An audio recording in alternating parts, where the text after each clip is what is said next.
donde se estuvo tratando el tema de aquella mujer que fue sorprendida en adulterio y que eventualmente recibió el perdón de parte de Cristo, ya que justamente después de este incidente es cuando Cristo hace su gran declaración cuando dice, yo soy, seguido de la luz del mundo. Y ese título, yo soy, él ya lo había utilizado por allá en Juan 6:35, cuando él dijo, yo soy el pan de vida. Pero nuevamente, ese título yo soy obedece sin lugar a dudas a su identificación plena como aquel Dios que había sacado a Israel de Egipto, como el Dios todopoderoso, aquel mismo Dios que allá en Éxodo, perdón, 3, del 13 al 15, cuando Moisés, al ser enviado a hablarle al pueblo de Israel en Egipto, preguntó, Moisés le preguntó al Señor o le dijo al Señor, he aquí que llego yo a los hijos de Israel y les digo, el Dios de vuestros padres me ha enviado a vosotros. Y decía Moisés, si ellos me preguntaren, ¿cuál es su nombre? ¿Qué les responderé? Y respondió Dios a Moisés, yo soy el que soy. Y dijo, así dirás a los hijos de Israel, yo soy, me envió a vosotros. Y ya para finalizar, en el versículo 15 de Éxodo 3, dice, este es mi nombre para siempre. Con él se me recordará por todos los siglos. También Cristo, como luz del mundo, afirmaba ser Dios, porque Dios es luz, y esto lo vemos en 1 de Juan, capítulo 1 y versículo 5, que dice, este es el mensaje que hemos oído de él, perdón, y os anunciamos, Dios es luz, y no hay ningunas tinieblas en él. Entonces, Dios es luz. La afirmación de Cristo fue, yo soy la luz del mundo. Y en estas dos partes está poniendo que Él es el Dios todopoderoso. Las tinieblas hablan de muerte, de ignorancia, de pecado. La luz habla de vida, de conocimiento y de santidad. La luz reprende el pecado.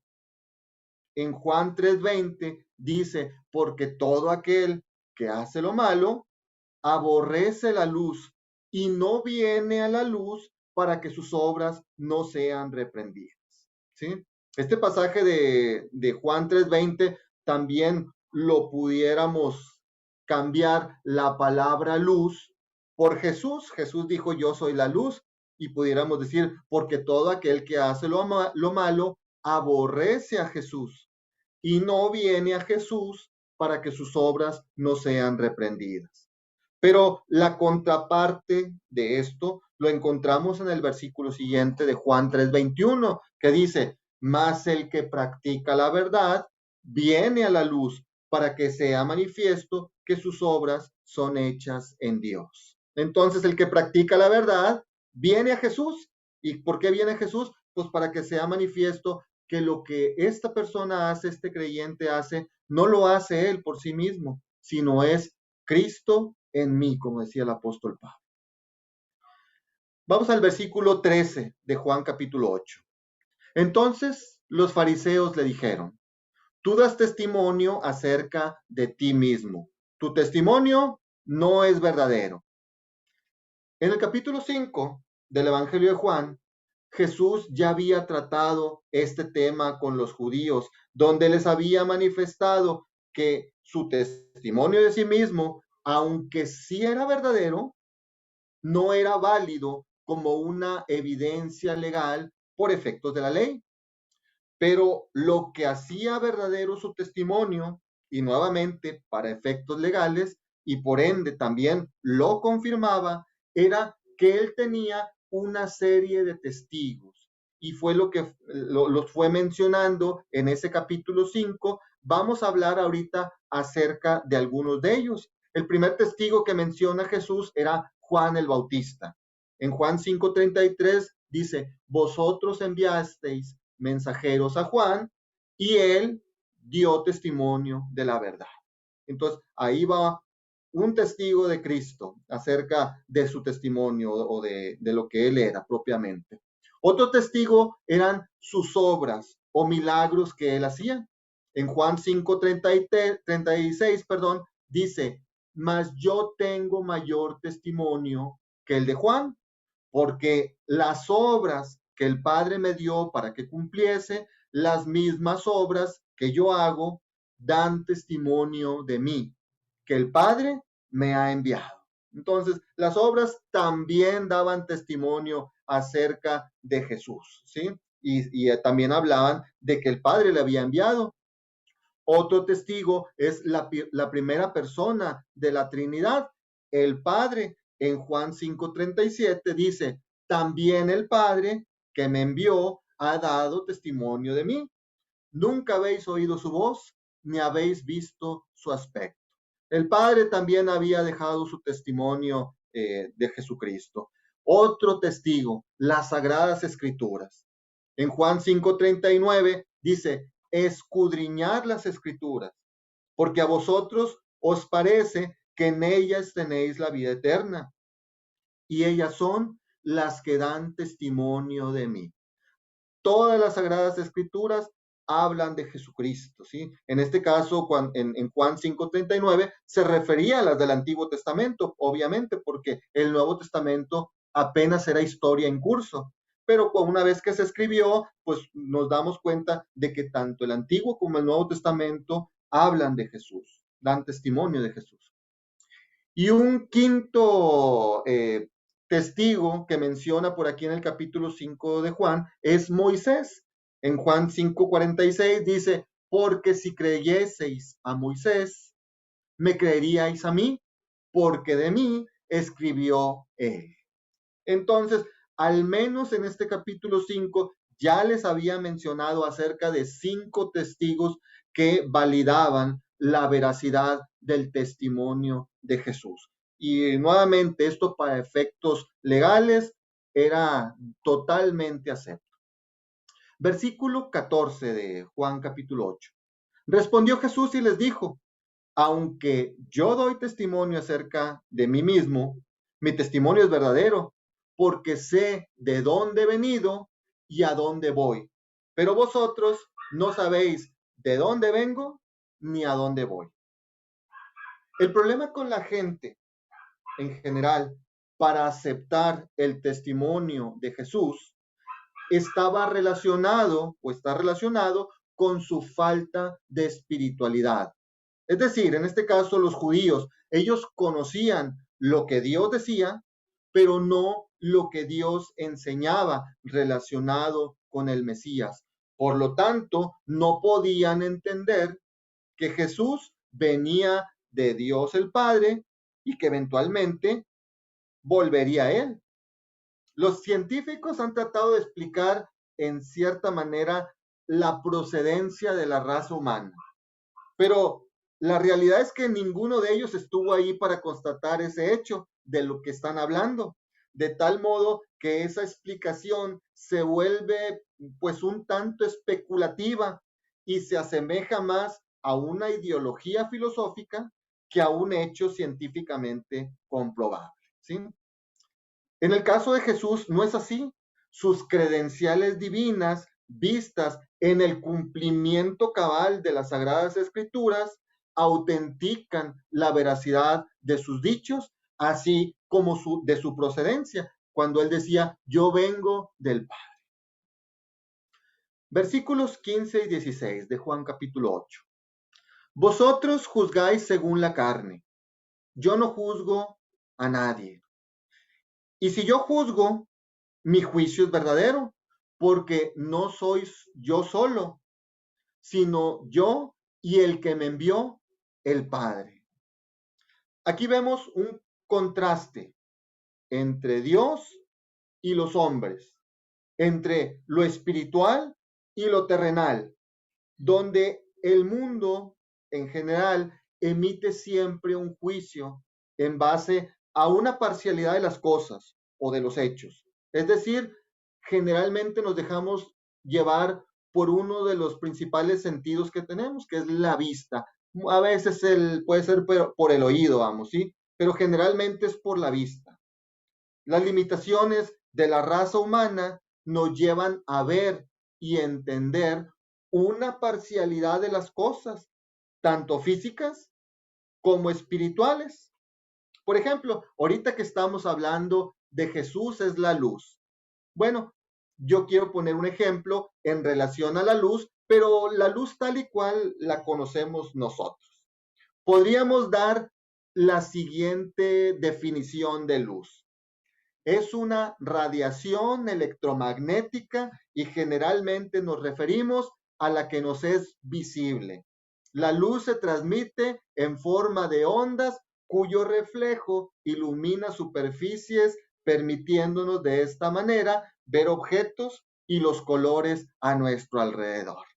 Y ustedes dicen, a ver, ¿qué tanto dijo aquí Ricardo? Déjenme, les comparto por aquí una filminita para tratar de ejemplificar esto que les estoy tratando de decir.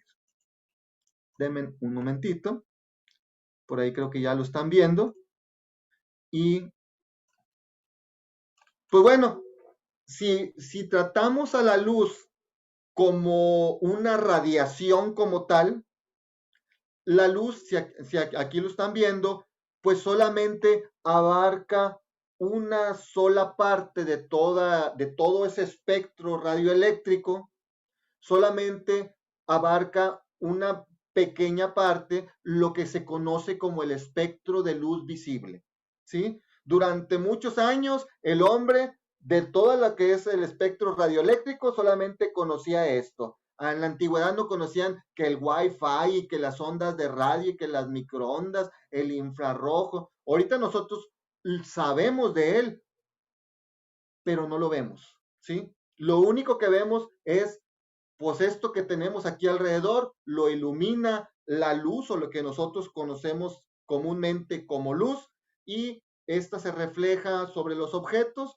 tienen una cierta frecuencia y nos emiten unos colores que nosotros los percibimos así como tal. Entonces, pero la realidad es que es algo tan limitado, pero con eso pues tenemos una cierta percepción de las cosas. Entonces, ya referido así, pues, es eso. La luz solamente abarca una parte del espectro radioeléctrico y podemos visualizar las cosas que están a nuestro alrededor.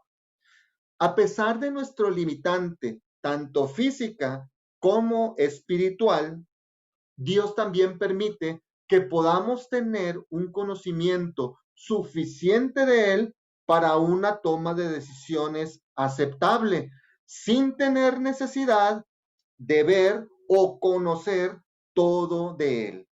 El apóstol Pablo lo entendía perfectamente cuando él exclamó en Romanos 11:33, oh profundidad de las riquezas, de la sabiduría y de la ciencia de Dios. Cuán insondables son sus juicios e inescrutables sus caminos.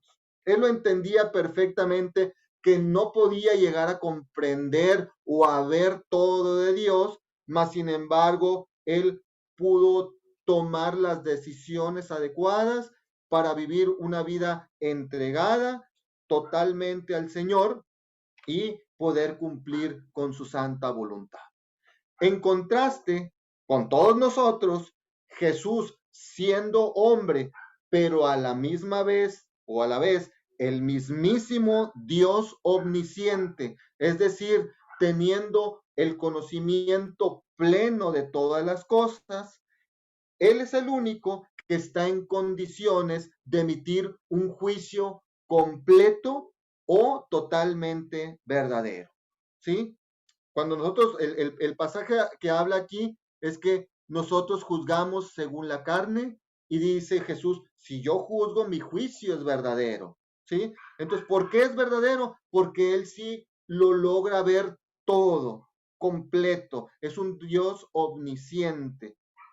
Y nosotros con nuestra parcialidad, pues nuestro juicio siempre es parcial, o con nuestra limitante humana, nuestro juicio siempre va a ser de alguna manera parcial. Por eso Él fue constituido el juez de todas las cosas.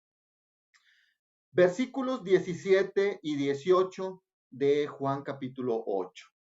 Y en vuestra ley está escrito que el testimonio de dos hombres es verdadero. Yo soy el que doy testimonio de mí mismo, y el Padre que me envió da testimonio de mí. Basado en la ley, el testimonio de dos personas sería considerado verdadero.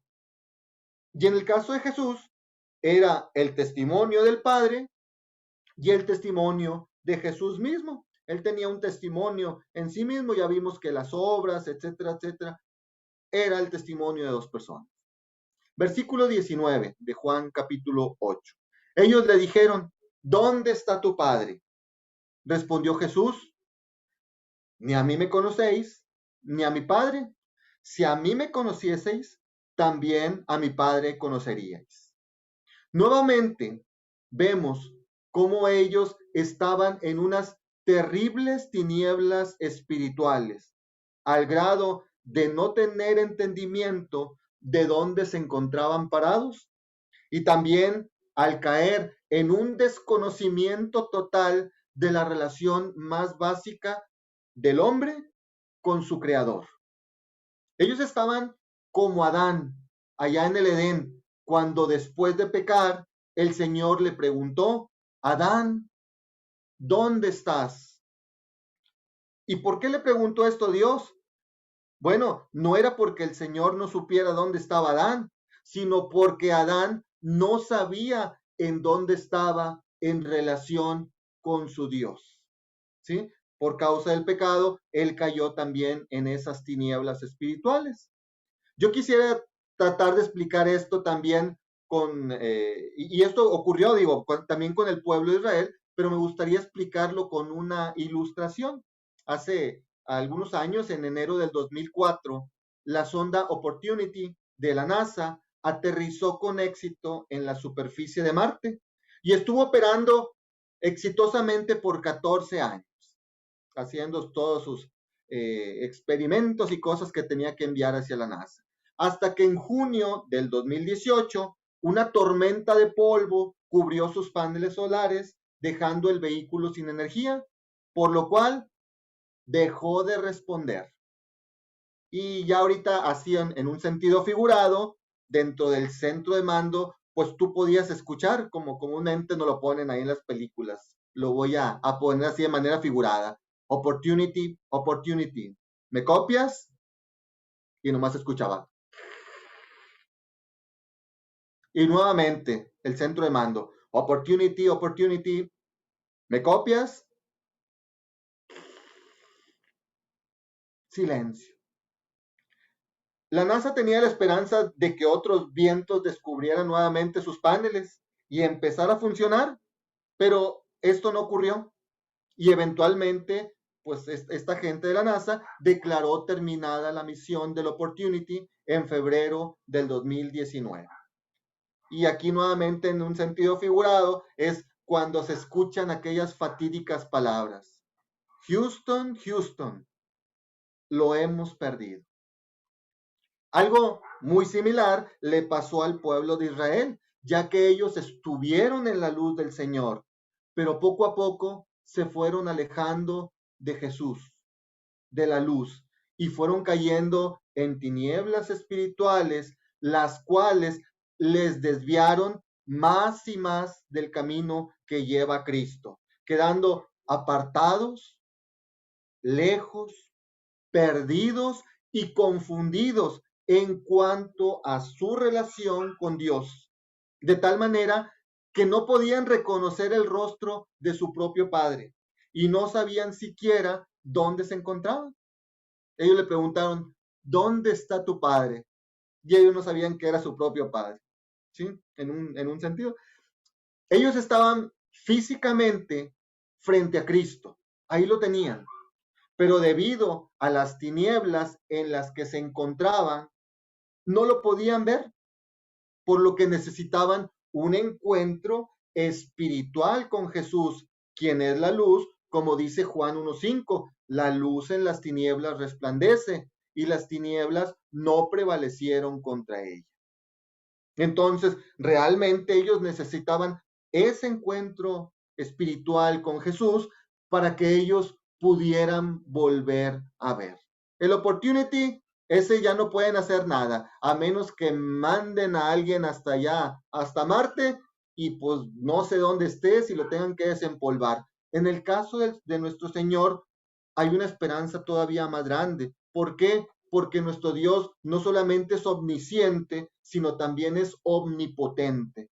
Él puede extender su brazo por más apartados que nos encontremos y de allá sacarnos de las tinieblas y poner nuestros pies sobre la peña o sobre la roca que es Cristo. Versículo 20 y 21 de Juan capítulo 8.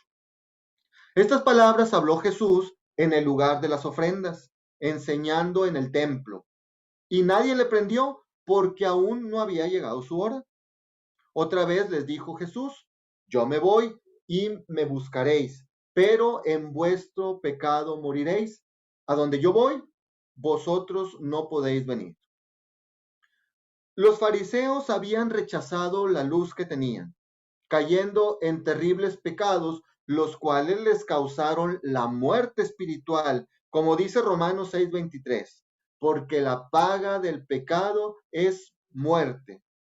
Y muerte en la Biblia significa separación, que en este caso era la separación del hombre para con Dios, quedando imposibilitados de poder entrar al cielo y gozar la vida eterna. Pero frente a ellos, ya lo dijimos, se encontraba la solución para sus pecados, la cual fue ideada, y no solamente ideada, sino enviada por Dios. ¿Quién era esa solución? Jesús. La segunda parte de Romanos 6:23 nos dice, mas la dádiva de Dios es vida eterna en Cristo Jesús, Señor nuestro. Entonces, solamente tenían que ir a Jesús estas personas. Versículo 22. Decían entonces los judíos, ¿acaso se matará a sí mismo? Que dice, a donde yo voy, vosotros no podéis venir. Su caída espiritual les llevaba a ignorar incluso el juicio de Dios y su destino eterno. En Isaías 26:11, el Señor dice, Jehová, tu mano está alzada, pero ellos no lo ven. Verán al fin y se avergonzarán los que envidian a tu pueblo, y a tus enemigos fuego los consumirá. Dios tenía su mano alzada para darles un golpe, por decirlo de alguna manera, para tratar con ellos, y ellos andaban como si nada. Ellos no veían, Jehová, tu mano está alzada, pero ellos no lo ven, estaban en tinieblas. Ellos no podían ver que Jesús iba a la gloria y ellos a un tormento eterno. Quizá ellos estaban tan orgullosos de sus hechos que pensaban que sus buenas obras humanas los llevarían a tener una satisfacción plena en esta tierra y posteriormente su entrada al cielo. Eran muy buenos, pero ellos estaban sin entender lo que dice en Proverbios 14:12, que dice, hay camino que al hombre le parece derecho, pero su fin es camino de muerte. Ellos preferían vivir en su autosuficiencia que sometidos a la voluntad de Dios para su propio bien, por lo cual el Señor Jesús les recriminaba en Lucas 16:15, vosotros sois los que os justificáis a vosotros mismos delante de los hombres. Mas Dios conoce vuestros corazones, porque lo que los hombres tienen por sublime delante de Dios es abominación. Entonces, bajo la luz del Señor, qué terrible es la realidad para todo aquel que hace lo mal. Y bajo la luz del Señor, qué hermosa realidad para aquellos que practican la verdad. Versículo 23 de Juan capítulo 8. Y les dijo, vosotros sois de abajo, yo soy de arriba. Vosotros sois de este mundo, yo no soy de este mundo. ¿Con qué claridad retumban las palabras que dijo Jesús en Juan 3:6? Lo que es nacido de la carne, carne es. Y lo que es nacido del espíritu, espíritu es. Ellos eran nacidos de la carne solamente y no entendían para nada las cosas espirituales.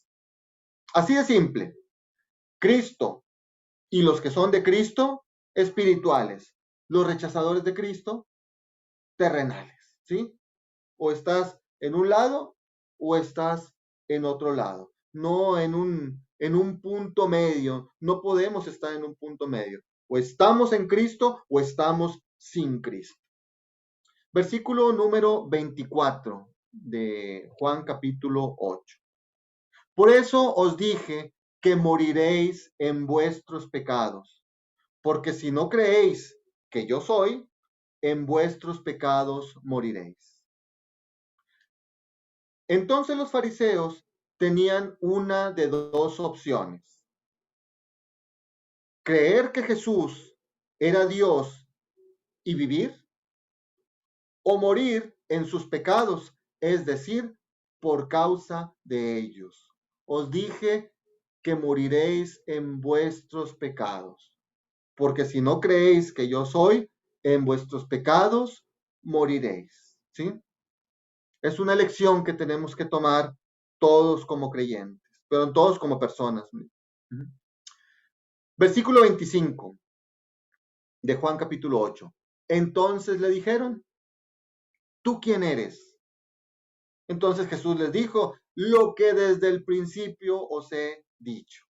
Aquí podemos ver que el pecado te ciega totalmente, te ciega el entendimiento, te ciega a la verdad y muchas veces te lleva de una manera necia a cuestionar cosas que ya habías preguntado o de las cuales ya tenías conocimiento. ¿Sí? Nuevamente le preguntan, ¿y tú quién eres? Jesús les dice, ya se los había dicho desde el principio. O sea, realmente ellos no estaban escuchando, no querían escuchar o no podían escuchar en ese sentido por cuestión pues de su pecado propiamente, no querían abandonar sus pecados. Versículos 26 y 27 de Juan capítulo 8. Muchas cosas tengo que decir y juzgar de vosotros, pero el que me envió es verdadero, y yo lo que he oído de él, esto hablo al mundo. Pero no entendieron que les hablaba del Padre. El corazón incrédulo siempre queda falto de entendimiento. Aquí el Señor Jesús nos recuerda que ha establecido un día en el cual juzgará a todo aquel que ha rechazado su testimonio, pero que aún así Él no deja de hablar acerca de sí mismo al corazón incrédulo, esperando su arrepentimiento y su entrega al Señor. ¿Sí? Entonces, el Señor tiene muchas cosas que decir y eventualmente también de juzgar de cada uno de nosotros, ¿sí? Pero el Señor es paciente para con aquellos incrédulos, aquellas personas que no le han querido entregar su vida a Cristo y esperando pues que ellos vengan al arrepentimiento del Señor. Versículo 28 de Juan capítulo 8, les dijo pues Jesús, perdón, cuando hayáis levantado al Hijo del Hombre, entonces conoceréis que yo soy y que nada hago por mí mismo, sino que según me enseñó el Padre, así hablo. Aquí Jesús les está hablando de su muerte, cuando iba a ser levantado, es decir, puesto en la cruz. Y cuando esto ocurriera, ellos iban a conocer que Jesús es Dios, el yo soy del Antiguo Testamento.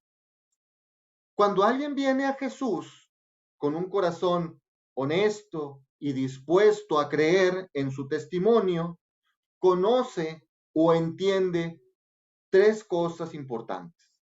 La primera, que Jesús es Dios, el Dios todopoderoso, el cual está formado por tres personas, Dios Padre, Dios Hijo y el Espíritu Santo. Es decir, que Jesús es la segunda persona de la Trinidad. El segundo punto es que Jesús vino a hacer la voluntad del Padre. Y el tercer punto que conoce aquella persona que viene con un corazón dispuesto al Señor es que Jesús, como alguien que descendió del cielo y vino a enseñar todo lo que el Padre le enseñó, es decir, todas las verdades celestiales. Esas tres cosas es la que una persona puede o llega a entender cuando viene al Señor Jesucristo. Versículo 29 del capítulo número 8 de Juan.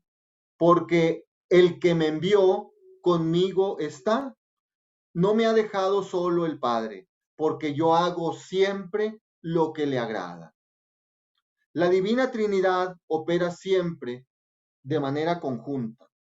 Y todo aquel que ha recibido a Cristo como su Señor y Salvador puede confiar plenamente que no está solo, que ha sido hecho uno con Dios en Cristo Jesús y que esto permanecerá así, de esta manera, si hacemos lo que es agradable delante de Él.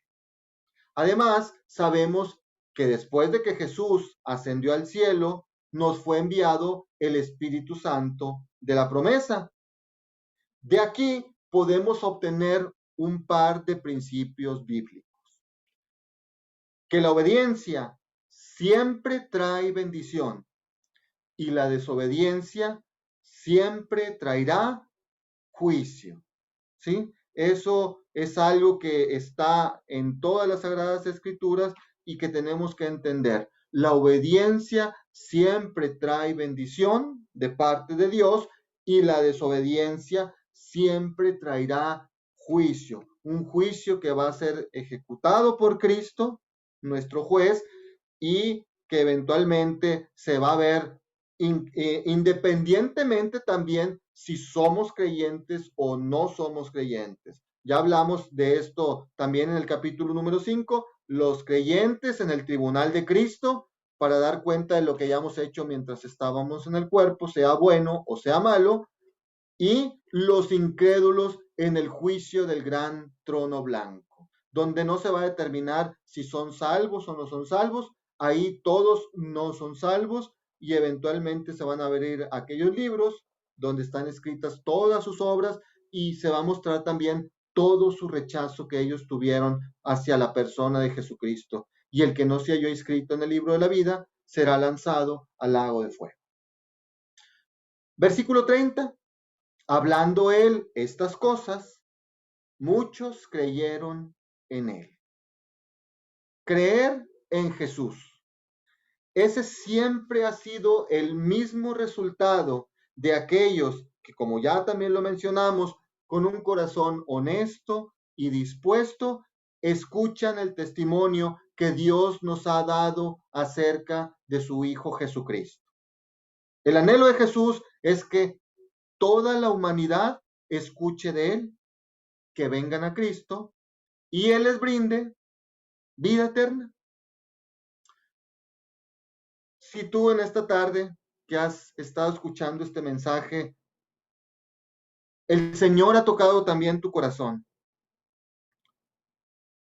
yo quisiera que tú también puedas confiar en este testimonio que Dios nos ha dado acerca de su Hijo Jesucristo. El creer que Él murió por tus pecados, que fue sepultado, que resucitó al tercer día conforme a las Escrituras, y que tú le puedas permitir a Él quitar cualquier raíz de incredulidad que pueda haber en tu corazón y que eventualmente te impide venir a Cristo. Búscalo a Él, cree en Él, confía en Él. Si esta tarde has dispuesto tu corazón para el Señor, yo te quiero invitar a ti para que hagas una oración conmigo para recibir a Cristo como tu Señor y Salvador. Me gustaría pues que ahí donde estás inclinaras pues tu rostro, si quieres cerrar tus ojos, si no los quieres cerrar, lo único que necesitas es disponer más propiamente tu corazón y que repitas esta oración conmigo. Vamos a hacer una oración. Padre bendito, en esta tarde yo he entendido que tú eres el Dios Todopoderoso, el yo soy del Antiguo Testamento y por todos los siglos, y que tú fuiste quien enviaste a tu Hijo Jesucristo a morir por mis pecados. Yo te ruego que perdones todos mis pecados, toda mi maldad, todos aquellos pensamientos que te son contrarios. Y en esta tarde yo quiero abrir la puerta de mi corazón para que tú vengas, para que tú entres en mí y me hagas un hijo tuyo conforme a tus promesas. Yo sé que Jesucristo fue quien murió por mis pecados. Yo sé que Jesucristo fue quien fue sepultado y resucitó al tercer día. Yo sé y creo que Jesucristo ascendió al cielo y que eventualmente tú enviaste a tu Hijo, al Espíritu Santo, perdón, al Espíritu Santo, y fui convencido de mi pecado. Perdóname, Señor, entra en mí, hazme un hijo tuyo, yo me entrego por completo a ti. En el nombre de Jesucristo te pido todas estas cosas. Amén.